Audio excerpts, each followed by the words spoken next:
All right, so today I am here with Jarrod from Journey Church, and Jarrod is the director of student ministry, but he wears a lot of hats as we all do in ministry, and he also is very involved with the technology for the entire next generation, ministries at Journey Church. So really excited to chat today, Jarrod. Hey, thanks, Chris. Thanks for inviting me to do this. Appreciate it. Absolutely. So, getting started, how did you get involved in ministry and find your role at Journey Church? Yeah. So about 17 years ago, my friend from college, who was our lead pastor, approached me and my wife to help start a new place here in our local area. And at the time we were attending another church and I was doing some part-time student ministry. But I came on, did not leave my job as a teacher until about 10 years ago. But basically, I transitioned into ministry because of the need in the local church that we help kind of start in our local community. So. Absolutely. Well, that is outstanding, and very exciting. And glad your whole family was there to help support and everything along that transition and that journey. So, 17 years, that is a long time. So you got a lot of ministry experience. So, what are some of your top tips for creating an engaging ministry where kids want to go back each weekend? What advice do you have in that department? Yeah, number one is to recruit great volunteers and to not skimp on your standards in terms of what kind of person you want to be around your kids or your students. The times that I've regretted people I've asked to help serve were times when I skipped some questions in some of my process to make sure that the candidates were the kind of people that students and kids wanted to be around and who had the level of integrity to keep committed to those relationships. I'd say number two, Chris, is keep the focus on relationships. I think the tendency is to keep looking at all the maybe new things that I could add to my ministry, maybe new programming, new events, new ideas, and those are all good. But when the focus moves away from those events driving toward relationships and community, I think we can get off task pretty quickly and kind of lose ourselves in the details of what we're doing instead of who we're trying to reach.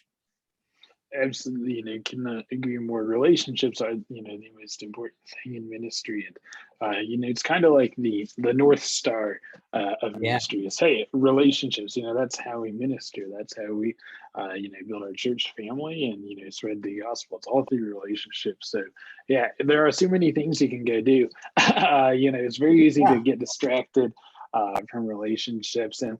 The note on values and standards for volunteers, really like that. So let's pull on that thread a bit. What are some values and standards you hold volunteers to, and really look for that? Hey, these things are critical, cultural components of people we're recruiting, both as volunteers and team members. Yeah. I don't pay attention to age anymore. In fact, with my middle school and high school students, I aim for as old as I can get them. I actually look for grandparents who have parented through some of these phases before. And I try to partner them up with maybe a younger college student or 20-something and put them in with a group of high school, middle school students. And that has been working out really well. So just to take the ageism off the list, you should be looking for some older folks in your student ministries. One of the things I'm looking for, we have 4 basic behaviors that we are trying to push all of our church people to engage in because we think those are kind of like catalysts for how faith can grow. So when I talk about standards, I'm looking for a person who is at least involved in a community of people helping them grow. So they're in a group of some sort that's helping them grow their own faith. They're serving maybe in another area of our church, that they don't just come looking to be a part of student ministry because they think it'll be cool, but they're already giving and being humble and serving. They're giving their money to our ministry already. So I don't want anybody with students who isn't invested financially in our ministry. And then the last piece is this person also reaching out to friends of theirs who aren't in a church? And are they actively involved in inviting other people to church or to events to help engage people at work or in their family? So those 4 things are kind of like, hey, that's my starting point of whether or not they're going to make it through to the list of who gets to mess with my students. Absolutely. You made some great points there, Jarrod. And you mentioned sometimes, hey, it can be easy to be lenient on some things like what things are the easiest or most tempting to neglect there. But then you've said, wait, no, we really don't want to neglect it. Like of those four things, like what's the one that is like, hey, this is easiest to put off?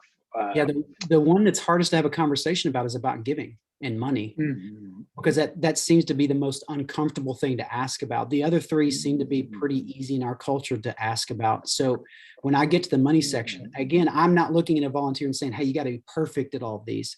But what we do talk about is, hey, we want to see progression. We want to see growth. Are there steps of growth over time in your life in these four areas? And they're not the only four areas, Chris. There's other things that I look for.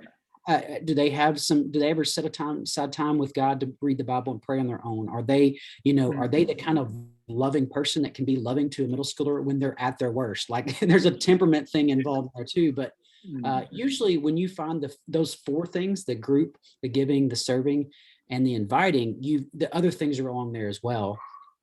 So the way I approach the uncomfortable part of that, Chris, is just to tell them up front, hey, part of this process is for me as your pastor to get to know where you are in your own spiritual growth, and whether or not you ever go on to be with students, I'm here to help you grow regardless of how far you make it through this process. So I'm just very upfront in the beginning about that there's an actual process we go through to establish a good foundation as a volunteer in my ministry. Yeah, setting a precedent's key, because it's like, hey, this is why these things are important. Here's what we're looking for. That just makes it everyone's on the same page, and no hard feelings. A lot of hard conversations are just hard conversations because you didn't prepare for them right. It's like that's right. This shouldn't be a hard conversation. So yeah, love that idea, Jarrod, and thank you so much for sharing. Because those are some really pivotal things to look for and assess with volunteers. And so aside from that, the values recruiting, what are some other values people on the team at Journey Church used to operate by? Yeah. So I actually use some great little book called Lead Small. I believe Rethink Ministries. And that Lead Small book gives us basically a strategy and a plan by which to train our small group leaders how to best get impact building relationships. Again, it goes back to that relationship core. If my student group leaders or kid group leaders aren't building relationship, if they're just trying to be teachers and pass on information, then they're not gonna be great fit for our ministry. We want really deep relationships built if we can. And from that, we believe that God uses that then to teach kids how living looks like when we're following Jesus. Absolutely. Lead small and everything makes this spectacular, but I absolutely, so thank you for recommending that, Jarrod. And could not agree more there. And so with leadership with your team, there's a lot of change going on right now, especially at student ministries in particular. What are some near-term and then long-term goals on your horizon this year? Yeah. So short term, we're opening a brand new building. Awesome. We've been portable for 16 years, and we've been closed down since November of 2021. So the past almost 4 months, waiting for this building to get ready to open, and we are very close. So short term, I'm trying to get students in the building on February 19th. So that we are enjoying this building before the adults do. So we're the first perfect event in the building, technically for the, I guess, just technicalities. It's just the first one. So my short-term goal is to get our students excited about this new space as a way to invite their friends. Hey, we didn't build this for you guys. We built this for your friends because you're already here. And you've been this when we've been sitting in a locker room and when we've been sitting at the office and cramped in, like you guys are with us. That's good. But hey, there's some friends that you can bring to this now because this space is ready for them. So we're gonna cast that vision. Long term, Chris, what I'd like to see is in the next year that each one of our students experiences bringing a friend to church. And whether that friend sticks and stays or not, but they've had the experience of bringing a friend, that they've gone through the kind of nervousness of asking, that they've gone through the nervousness of then bringing them. Are they going to experience? Are they going to have fun? Are they going to enjoy this? And then they've gone through the whole that night and evening, and then being able to process, like, what did God do in me, having done all that now? So that's what our long-term goal is this year. We've already talked about with our middle school and high school volunteers. guys, if we can get every student to invite one person this year and go through that process, we think their faith is going to grow. So that's kind of our long-term hit. Awesome. Yeah. Well, one, congrats on the new building, and also congrats on being the first group to get to, use it. So that is very awesome, very exciting to hear. Love that. And then I love the goal of it being very student centric. Like a lot of, we can be easy in ministry to set goals, which are very me centric. Like I want to do this. I want to recruit volunteers. I want to, get this curriculum purchased or something very like me focused, but looking outward to the relationships with your students, being like, hey, the goal is for you to invite someone, to bring someone to church. That is very awesome. And, that can be intimidating for some students, especially the more introverted ones. It's like, hey, I'd love it if someone would come with me, but I just don't feel comfortable like walking up and asking. So even my friends. So what are some tips you have for encouraging maybe the more introverted or shyer folks to inviting someone to church? So Chris, here's what we're going to try and do. Our job is, my job is staff, and I've got a group of volunteers who are bought into this, but our job is to build the events or the environments that make it easy for a kid to invite to. So one of the first things we're asking kids to invite them to is not actually a Sunday morning service or a Sunday church. We're creating an event on a Saturday night that is a serving event. So our community has what's called the backpack program, which provides weekend snacks and meal for kids in our schools. So both of our local school systems need those packs back for April and for May. So we're going to, in March, meet up and, hey, you invite a friend to come with you to our church to pack these bags for kids. And our goal is to pack 1,000 snack bags. So basically we're giving them a low pressure environment to invite a friend to as a first run. Then we will have some Sunday morning things going on in April and May that, hey, once the student has brought somebody to that low pressure environment, now's the time to invite them to a Sunday morning and hang out with you at your actual small group or your event. So that's kind of what our strategy is going to be. We're going to have a couple of those easy invites and then have some special Sunday things that may make it easier for them to bring that friend to. Absolutely love that, the low pressure environment, the backpacking, because you don't even need to be like religious to do that. Like you can invite anyone. It's like, hey, are you a nice person?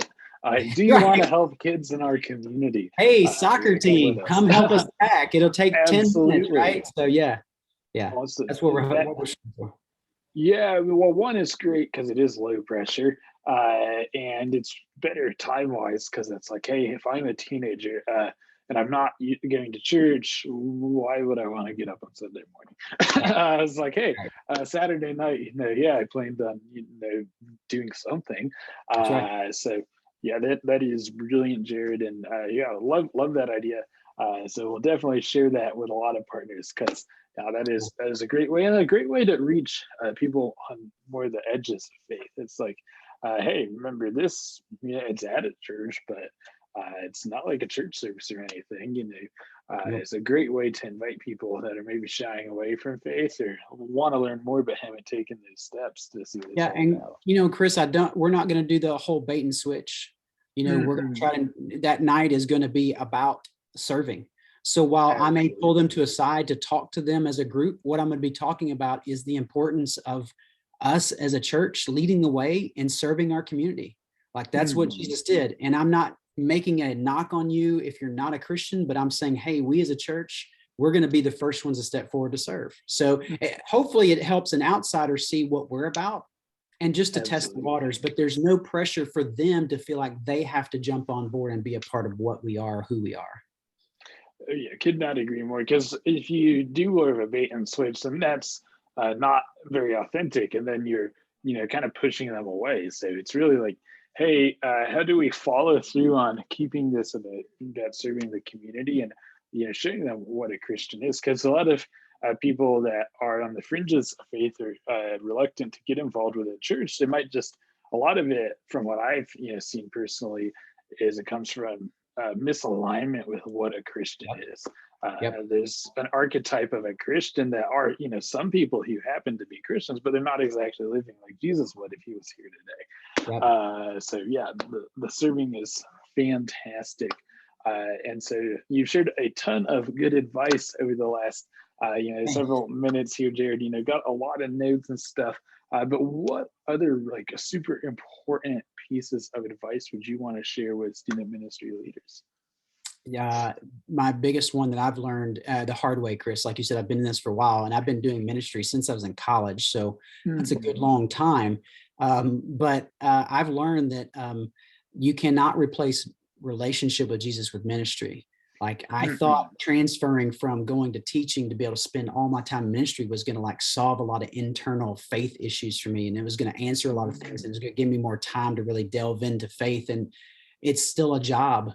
It's still busy. It still draws your focus, if you're not careful, away from this central relationship. And so I've learned a lot about keeping Sabbath time, even though it's not a whole day. Like you need to have time for your soul to rest each week. You need to have some silent time where you sit down and you just listen and you're not doing anything. So I would say for ministry leaders, especially those starting out, you may have a to-do list a mile long, but one of the things that never can be moved is your personal time and connecting with God, because that is the power by which you do ministry. Anything else will leave you empty and rotten and become cynical and sarcastic, and it will all fade away quickly. So be careful about that, young people.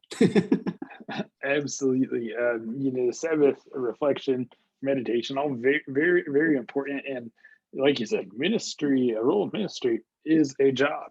You're susceptible to burnout like you would, if you worked a corporate job. And so, yeah, definitely making time for your personal worship or personal Sabbath and stuff is extremely, extremely important to, going the distance. It's just like, hey, the weekend on a regular 9 to 5 job is for not working. It's to focus on other things. So yeah, having a breather in ministry can be hard to do, especially because it's typically not a 9 to 5, 5 days a week. It's typically 24/7, 7 days a week. And like, hey, everyone else's break days are, almost game day, if you will. Like it's showtime, it's Sunday. So absolutely taking. Well, another piece of that, Chris, too, is a lot of people get into ministry and all of their time is spent on their own ministry. And I'll be honest with you, one of the things that helps me recharge for my own ministry is actually to volunteer with some other organization and do things for somebody else that I'm not in charge of.